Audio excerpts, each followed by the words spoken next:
Hi welcome back to my channel. ಇವತ್ತು ನಾನು ಪಾಲಕ್ rap ಹೇಗೆ ಮಾಡೋದಂತ ತೋರಿಸ್ತೀನಿ. ಇದನ್ನು ನೀವು ರೋಲ್, ರ್ಯಾಪ್ ಅಥವಾ ರೋಟಿ ಥರ ಕೂಡ ಯೂಸ್ ಮಾಡ್ಬೋದು.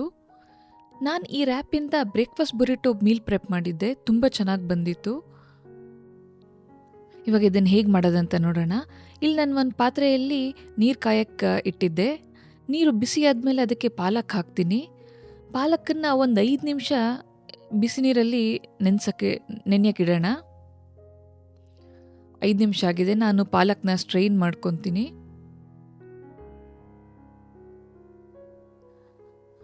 ಇದನ್ನು ಇಮಿಡಿಯೇಟಾಗಿ ನಾವು ತಣ್ಣಗಿರೋ ನೀರಲ್ಲಿ ವಾಶ್ ಮಾಡಬೇಕು. ಇದರಿಂದ ಏನಾಗುತ್ತೆ ಅಂದರೆ ಪಾಲಕ್ ಕಲರ್ ಹಾಗೆ ಗ್ರೀನಾಗಿ ಉಳಿಯುತ್ತೆ.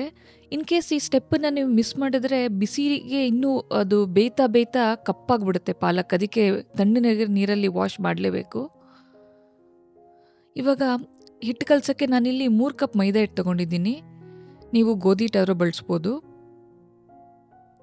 ಇದಕ್ಕೆ ನಾವು ಪ್ಯೂರೇ ಮಾಡ್ಕೊಂಡಿರೋ ಪಾಲಕ್ ಮತ್ತು ಒಂದು ದೊಡ್ಡ ಸ್ಪೂನ್ ಮೊಸರು, ರುಚಿಗೆ ಉಪ್ಪು. ಇಲ್ಲಿ ಫಸ್ಟ್ ನಾನು ಮೊಸರು ಮತ್ತು ಪಾಲಕನ್ನು ಚೆನ್ನಾಗಿ ಮಿಕ್ಸ್ ಮಾಡ್ಕೊತೀನಿ.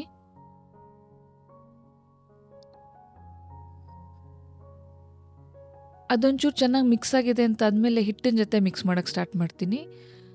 ನಂತರ ಇದಕ್ಕೆ ಎಷ್ಟು ನೀರು ಬೇಕೋ ಅಷ್ಟನ್ನು ಸೇರಿಸ್ತಾ ಚಪಾತಿ ಹಿಟ್ಟಿನ ಕನ್ಸಿಸ್ಟೆನ್ಸಿಗೆ ಮಿಕ್ಸ್ ಮಾಡ್ಕೊಳ್ಳೋಣ.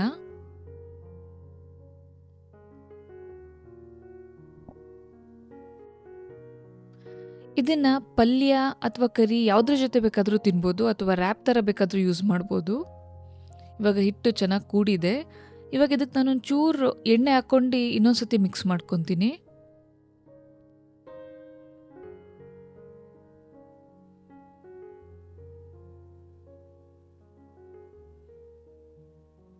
ಇವಾಗ ಇದಾಗಿದೆ. ಇದಕ್ಕೊಂಚೂರು ಎಣ್ಣೆ ಸವರಿ ನಾನು ಒಂದು ಬಟ್ಟೆ ಮುಚ್ಚಿ ಒಂದು 15 ನಿಮಿಷ ಕಾಲ ನೆನೆಯಕ್ಕೆ ಬಿಡ್ತೀನಿ.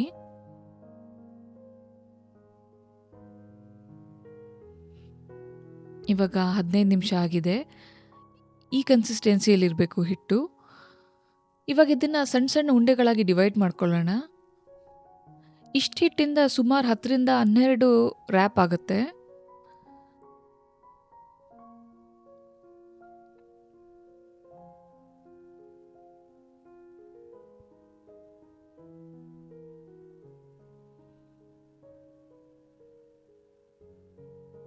ಇದನ್ನು ನಾನು ರೆಡಿ ಮಾಡ್ಕೊಂಡಿದ್ದೀನಿ. ಇವಾಗ ನಾವು ಉಂಡೆ ಮಾಡಾದ್ಮೇಲೆ ಇನ್ನೊಂದು 5 ನಿಮಿಷನಾರು ನೆನೆಯಕ್ಕೆ ಬಿಡೋಣ. ಇದರಿಂದ ಲಟ್ಸ್ಬೇಕಾದ್ರೆ ತುಂಬ ಈಸಿ ಆಗುತ್ತೆ. ಲಟ್ಟಿಸ್ಕೊಳ್ಳೋಣ ಇವಾಗ. ಇದನ್ನು ನೀವು ಚಪಾತಿ ಥರ ಫೋಲ್ಡ್ ಮಾಡಿ ಬೇಕಂದ್ರೂ ಅರಿಬೋದು, ಲೇಯರ್ ಆಗಿ ಬರುತ್ತೆ. ಇಲ್ಲ ರೋಟಿ ಥರ ಸಾಕು ನನಗೆ ರ್ಯಾಪಾಗಿ ಯೂಸ್ ಮಾಡ್ತೀನಿ ಅಂತಂದರೆ ಒಂದೇ ಪದರ ಅರೆದ್ರೂ ಸಾಕಾಗುತ್ತೆ.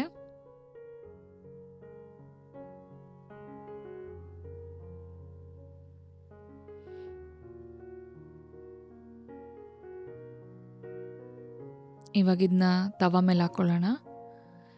ಈ ರ್ಯಾಪ್ ಅಥವಾ ರೋಟಿ ಮಾಡ್ಬೇಕಾದ್ರೆ ಒಂದು ಏನು ಇಂಪಾರ್ಟೆಂಟ್ ಫ್ಯಾಕ್ಟರ್ ಅಂತ ಅಂದರೆ ಹೆಂಚು ಚೆನ್ನಾಗಿ ಕಾದಿರಬೇಕು ಮತ್ತು ಮೀಡಿಯಮ್ ಟು ಹೈ ಹೀಟಲ್ಲಿರಬೇಕು. ಏನಾದ್ರು ಕಮ್ಮಿ ಹೀಟ್ ಇತ್ತು ಅಂತ ಅಂದರೆ ನಿಧಾನಕ್ಕೆ ಬೇಯ್ತಾ ರೊಟ್ಟಿಯಲ್ಲಿರೋ ನೀರೆಲ್ಲ ಆವಿಯಾಗ್ಬಿಟ್ಟು ಗಟ್ಟಿಯಾಗುತ್ತೆ. ಸೊ ಮೀಡಿಯಮ್ ಟು ಹೈ ಹೀಟಲ್ಲಿ ಇಟ್ಕೊಳೋದು ಮರಿಬೇಡಿ. ನಾನು ಇದಕ್ಕೊಂಚೂರು ಆಯಿಲ್ನ ಸ್ಪ್ರೇ ಮಾಡ್ಕೊಂಡು 2 ಸೈಡ್ ಗೋಲ್ಡನ್ ಸ್ಪಾಟ್ಸ್ ಬರೋ ತನಕ ಬೇಯಿಸ್ಕೊತೀನಿ.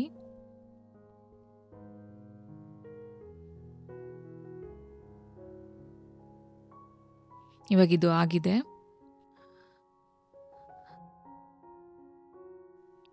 ಇದು ತುಂಬ ಸಾಫ್ಟಾಗಿ ಬರುತ್ತೆ. ಇದನ್ನು ನೀವು ನಾನು ಹೇಳ್ದಂಗೆ ರೋಲ್, ರ್ಯಾಪ್, ಕೆಸೆಡಿಯಾ, ಚಪಾತಿ ಥರ ಪಲ್ಯದ ಜೊತೆ ಯಾವ ಥರ ಬೇಕಂದ್ರೂ ಯೂಸ್ ಮಾಡ್ಬೋದು. ಮತ್ತು ನಾನು ಇದನ್ನು ಯೂಸ್ ಮಾಡ್ಕೊಂಡು ಬ್ರೇಕ್ಫಾಸ್ಟ್ ಬುರಿಟೋ ಮಾಡಿದ್ದೆ. ಆಲೂಗಡ್ಡೆ, ದಪ್ಪಮೆಣಸಿನ್ಕಾಯಿ ಮತ್ತು ಮೊಟ್ಟೆ ಹಾಕಿ ಇದನ್ನು ನಾವು ಫ್ರೀಝರಲ್ಲಿಟ್ಟು 3 ತಿಂಗಳುಗಳ ಕಾಲ ಇಟ್ಕೊಂಡು ಯಾವಾಗ ಬೇಕೋ ಹೋಗಿ ಬಿಸಿ ಮಾಡ್ಕೊಂಡು ತಿನ್ಬೋದು. ಸೊ ಇದರ ರೆಸಿಪಿ ಬೇಕಂತ ಅಂದರೆ ಕಮೆಂಟ್ ಬಾಕ್ಸಲ್ಲಿ ತಿಳಿಸಿ. ಮತ್ತು ಯಾರೆಲ್ಲ ನಮ್ಮ ಚಾನಲ್ಗೆ ಸಬ್ಸ್ಕ್ರೈಬ್ ಆಗಿಲ್ಲ, ಸಬ್ಸ್ಕ್ರೈಬ್ ಮಾಡೋದನ್ನು ಮರಿಬೇಡಿ. ಈ ವಿಡಿಯೋ ಇಷ್ಟ ಆದರೆ ಲೈಕ್, ಕಮೆಂಟ್ ಮಾಡೋದನ್ನು ಮರಿಬೇಡಿ. Thank you for watching.